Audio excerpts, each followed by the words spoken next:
La vie de retraite, expérience, expertise et enseignement. Chapitre 5. Agir selon ses talents et sa mission de vie. Il est de nature à ce que les demandeurs d'emploi agissent selon leurs besoins en la matière, et ce, en fonction de leurs talents et passions particuliers.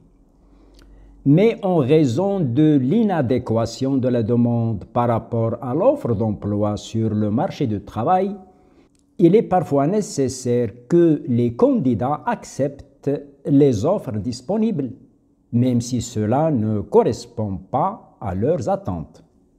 Cependant, et malgré que ces derniers avaient raté l'opportunité de mobiliser leurs talents dans leur vie active, ils devraient en principe, une fois mis en retraite, profiter de la nouvelle situation pour faire le choix de ce qui convient à leur passion et concorde avec leur mission de vie.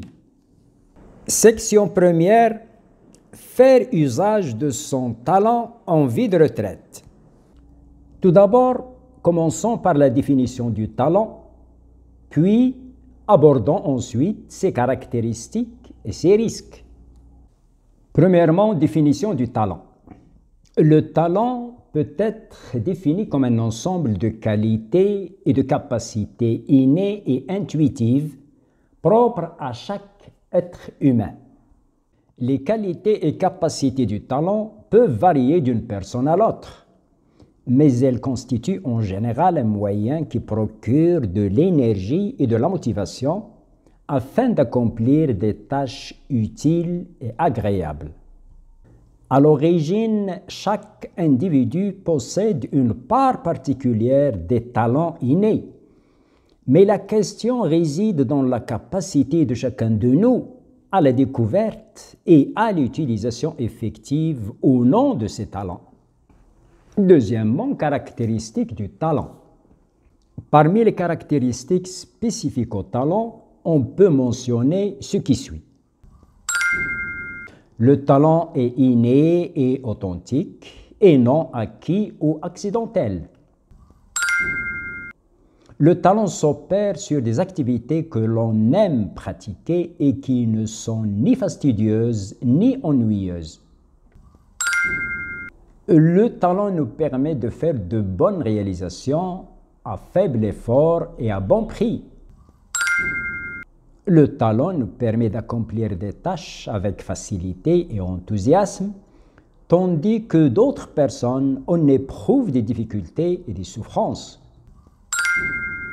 Le domaine d'activité de votre talent est ce qui vous intéressait à faire et à refaire à l'enfance.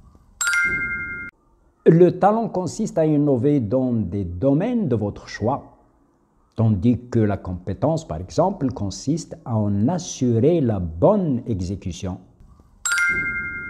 Le talent conduit à la renommée dans des domaines spécifiques. C'est une source de créativité et d'excellence. Le talent est source d'abondance et de bien-être s'il est bien exploité. Mais peut-il être à l'origine d'échecs et misères s'il est mal utilisé? Troisièmement, risques et défis liés au talent. On dit que l'excès en tout nuit, et cela s'applique également au talent. Plus nous faisons éloge de notre talent, plus nous aurons du mal à être acceptés par notre entourage. Et plus nous sommes intolérants quant à notre talent, plus notre interlocuteur aura du mal à l'accepter. Et du fait que les talents font partie de nous-mêmes, nous espérons souvent que les changements s'opèrent chez autrui. Donc, il est nécessaire d'être conscient de la sensibilité et du rejet que peut susciter notre talent chez les autres et faire en sorte qu'il ne soit pas un obstacle à la réalisation de nos objectifs. Par conséquent, il s'avère nécessaire de faire un travail sur soi en utilisant notre talent avec sagesse et rationalité.